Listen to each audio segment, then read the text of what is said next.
a colegial assassina. Ela conheceu a vítima em um site de relacionamentos, True Crime Bashkortostan, distrito de Ufa, julho de 2010. A equipe de plantão do Serviço de Emergência Republicano recebeu uma chamada de incêndio. A alguns quilômetros da capital da Bashquíria, uma área florestal estava em chamas.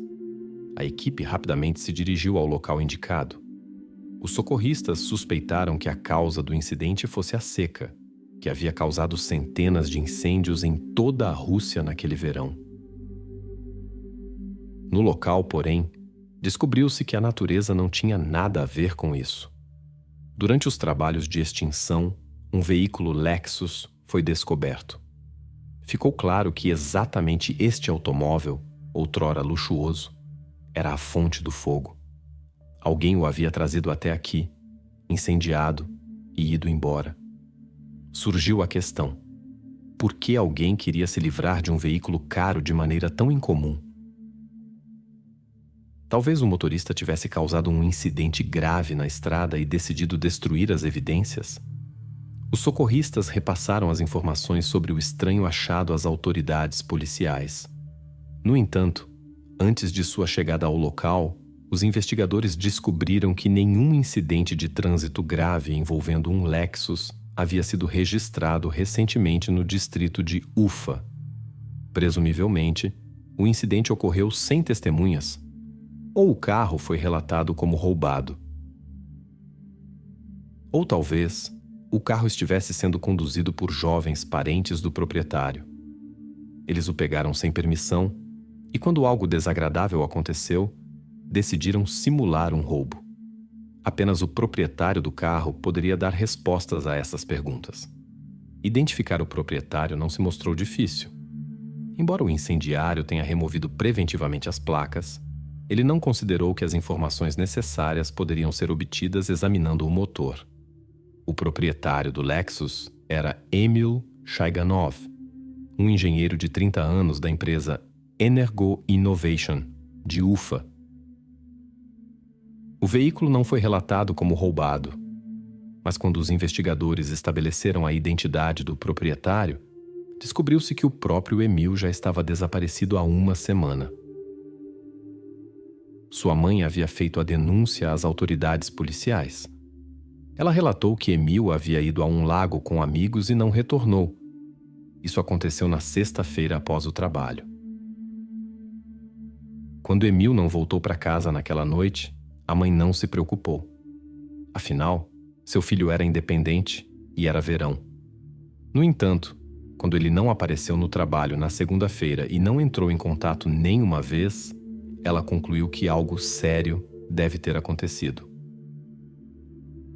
Na delegacia de polícia local, sua preocupação foi considerada fundamentada. E após a descoberta do carro queimado de Emil, o departamento de investigação da cidade começou a investigar seu desaparecimento. Surgiram suspeitas sobre um possível incidente. Quem poderia ter emboscado o engenheiro? Malfeitores interessados no carro caro? Tais casos não são raros. Há 3 anos, um incidente com um casal de namorados abalou Ufa. 2 criminosos atacaram os jovens por causa de seu Honda Accord. Ela queria lucrar com a venda do carro para viver sem limitações. Uma corretora de imóveis do Tartaristão viajou para um distrito distante para fechar um contrato e desapareceu. Logo, seu Infiniti foi encontrado no território da vizinha República de Mariel. Logo, as autoridades detiveram uma pessoa suspeita de estar ligada ao desaparecimento da mulher. O carro luxuoso agradou a seu cliente, que estava vendendo uma casa de campo. Ele agiu cruelmente com a proprietária do veículo, escondeu os rastros no quintal e partiu para desfrutar da aquisição inesperada. Na estrada, porém, ele não conseguiu manter o controle da direção. Saiu da pista e abandonou o carro, voltando para a casa de carona.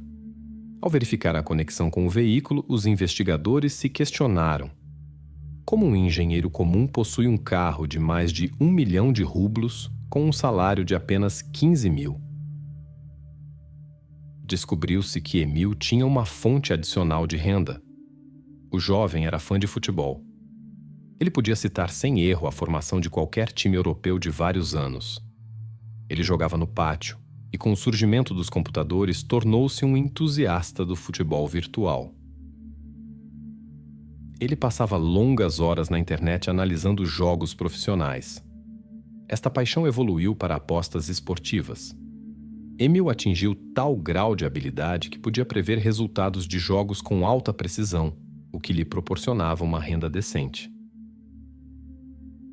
Um dos grandes ganhos permitiu-lhe realizar um sonho de longa data: tornar-se proprietário de um carro prestigioso. Os investigadores se interessaram pelas relações de Emil com as casas de apostas. Talvez a sorte tenha sorrido demais para ele, tão generosamente que os organizadores preferiram eliminar o sortudo a pagar tal quantia. Ou o homem recebeu seu prêmio, mas os apostadores decidiram recuperar o dinheiro encenando um roubo. Ou tudo é muito mais simples? Emil emprestou os fundos ganhos como empréstimos. Ou ele mesmo ficou endividado, tentando recuperar suas perdas. No entanto, a pista financeira logo perdeu prioridade. Os investigadores descobriram que Emil tinha outra paixão e sonho. As chances de Emil Shaiganov retornar para casa estavam se tornando cada vez menores. No entanto, nenhum rastro dele foi encontrado. Onde procurar o responsável pelo incidente também permanecia um mistério. A investigação mostrou que Emil era casado até recentemente. Sua vida familiar durou cerca de 4 anos. A união se desfez devido aos caracteres muito diferentes dos cônjuges. O homem valorizava muito seu pequeno herdeiro. No entanto, ele via a seu lado uma companheira completamente diferente. Por que Emil aspirava exatamente a tal modelo de família? Ele mesmo cresceu em uma atmosfera completamente diferente. Seu pai faleceu quando ele ainda era muito jovem. Ele foi criado por sua avó e sua mãe. Tais homens geralmente escolhem mulheres que tomam a iniciativa em suas mãos. Os amigos de Emil garantiram que ele simplesmente mantinha visões antiquadas no sentido positivo. Ele foi educado com os romances de aventura de Júlio Verne. Emil valorizava a literatura clássica, que promove nobreza, responsabilidade e lealdade.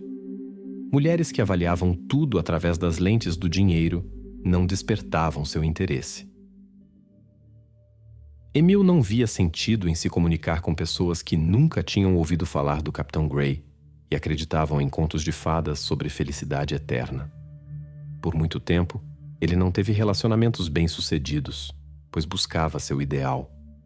Após o fim de um casamento infeliz, Emil decidiu que apenas um relacionamento com uma mulher para quem ele seria o primeiro e único lhe traria verdadeira felicidade.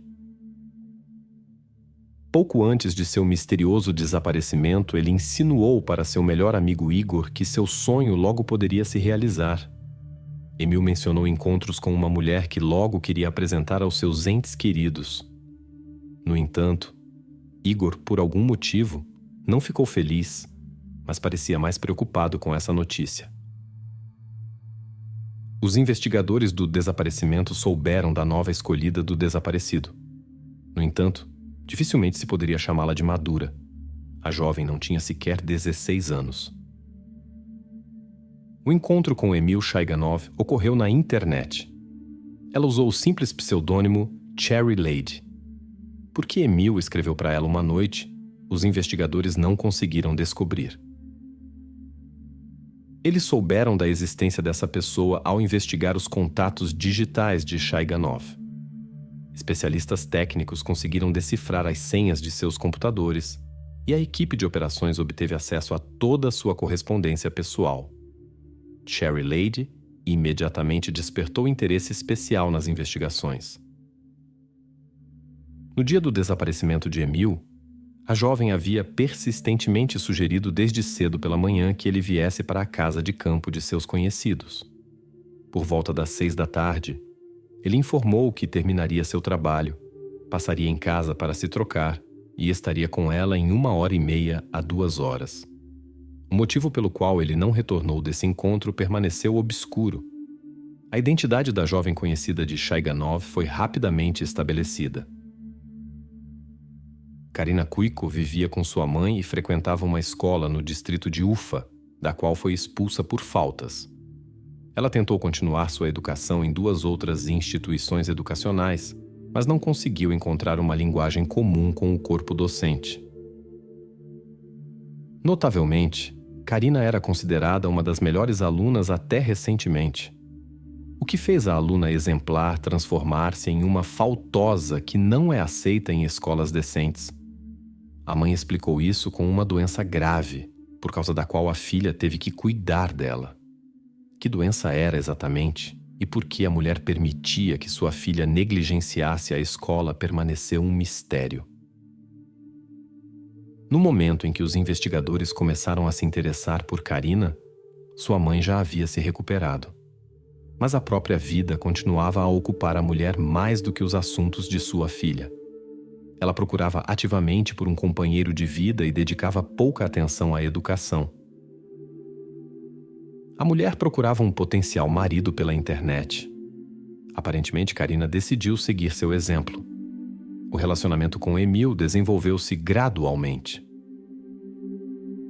Durante várias semanas, eles trocaram mensagens, então finalmente se encontraram. Por algum motivo, esse encontro convenceu o homem de que exatamente essa jovem era a certa para ele.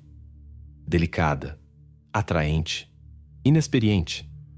Um botão delicado que se abriria completamente sob sua proteção e cuidado. O relacionamento entre Emil e Karina permaneceu obscuro. O homem não pressionava por desenvolvimentos, já que a menina afirmava sua inexperiência. Mesmo assim, ele alugou um apartamento para ela em Ufa, após saber de suas dificuldades com os estudos, e decidiu que ela poderia continuar sua educação na cidade. É interessante notar que a mudança da jovem para o apartamento pago por um homem adulto ocorreu com o consentimento de sua mãe.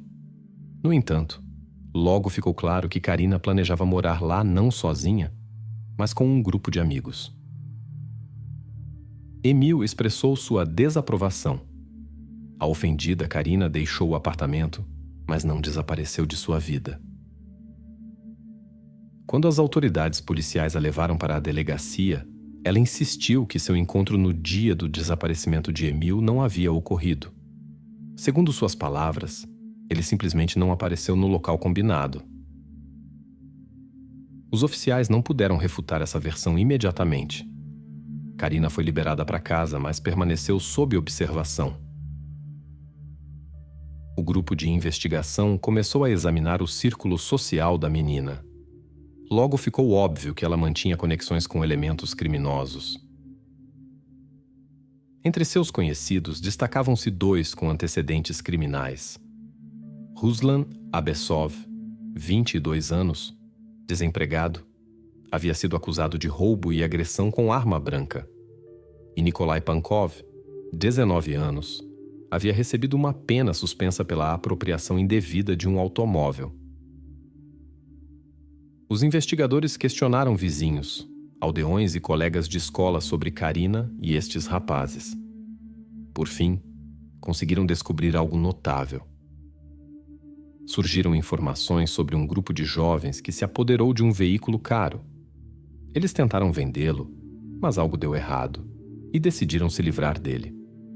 O Lexus de Emil queimado foi encontrado não muito longe da localidade onde Karina e seu grupo viviam. Dificilmente isso era uma coincidência. A jovem foi novamente convidada para uma conversa com o investigador. Desta vez, ela se recusou completamente a se comunicar, embora estivesse sendo interrogada apenas como testemunha. Neste momento, nas salas vizinhas, as forças operacionais conversavam com Pankov e Abesov. Um dos rapazes mostrou-se mais aberto e decidiu escrever uma confissão. As autoridades policiais suspeitavam de um desfecho desagradável para Emil Chaiganov, mas o relato detalhado sobre o ocorrido surpreendeu até os profissionais mais experientes. Nikolai Pankov confessou seu envolvimento no desaparecimento de Emil Chaiganov, mas indicou que não era o principal participante nesta história. Segundo suas palavras, ele agiu de acordo com um plano desenvolvido por Karina. O principal ajudante de Karina era seu amigo próximo, Daniil Makunin, que também não havia concluído sua educação escolar.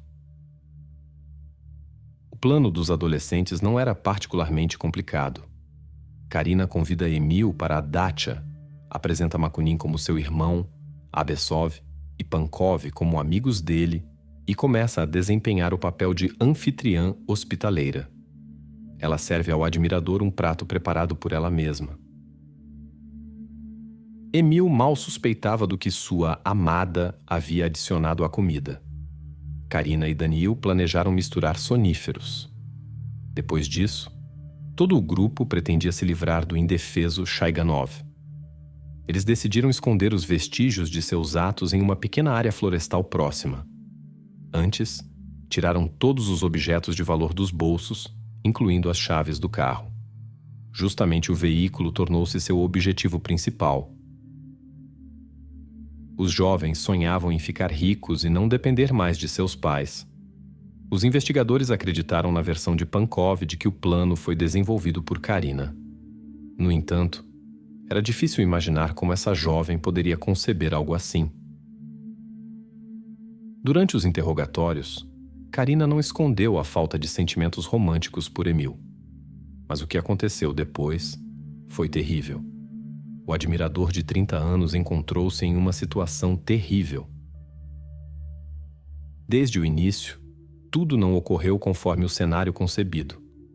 O sonífero simplesmente não começou a fazer efeito. Os rapazes ficaram cansados de esperar e decidiram verificar se ele poderia se defender. Eles começaram a empurrar e bater em Emil. Ele tentou ir embora, mas Karina o persuadiu a ignorar os valentões. Enquanto continuava a desempenhar o papel de amiga atenciosa, ela notou que ele parecia pálido e sugeriu que se deitasse. O homem, cujas forças estavam se esgotando, concordou. Assim que ele se acomodou no quarto, os homens entraram correndo. Primeiro, eles usaram uma ferramenta de jardinagem e com ela agiram muitas vezes sobre o indefeso ser humano. Bessov foi ativamente apoiado pelo jovem Daniel. Ele usou utensílios de cozinha e depois trouxe uma ferramenta pesada para o golpe. Quando os jovens pensaram que tudo havia acabado, levaram Emil para o carro. Colocaram-no no porta-malas e dirigiram para uma área florestal conforme haviam planejado anteriormente. No entanto, Emil recuperou a consciência. Daniel e Ruslan então usaram uma ferramenta de jardinagem contra ele. Depois disso, Emil silenciou para sempre. Mas para os jovens isso não parecia suficiente. Depois de se certificar da irreversibilidade da situação, Bessov pegou novamente o objeto cortante. Ruslan realizou um ato particularmente cruel contra o infortunado. Então, começou a registrar o acontecimento com a câmera de seu telefone celular. Mais tarde, em seu depoimento, ele explicará os motivos desse comportamento de maneira bastante estranha. Segundo suas palavras, ele queria provar seus sentimentos para Karina dessa maneira. A afeição por Karina, no entanto, não impediu ambos os jovens de prestar testemunhos detalhados contra ela. Nenhum tentou protegê-la da responsabilidade. Os organizadores do incidente com Emil Chaiganov enfrentavam no máximo 10 anos de prisão. A legislação não permite uma punição mais severa para os jovens envolvidos. Alguém apoiará Karina após sua libertação? Até hoje, Karina não pode contar nem mesmo com o apoio de sua própria mãe.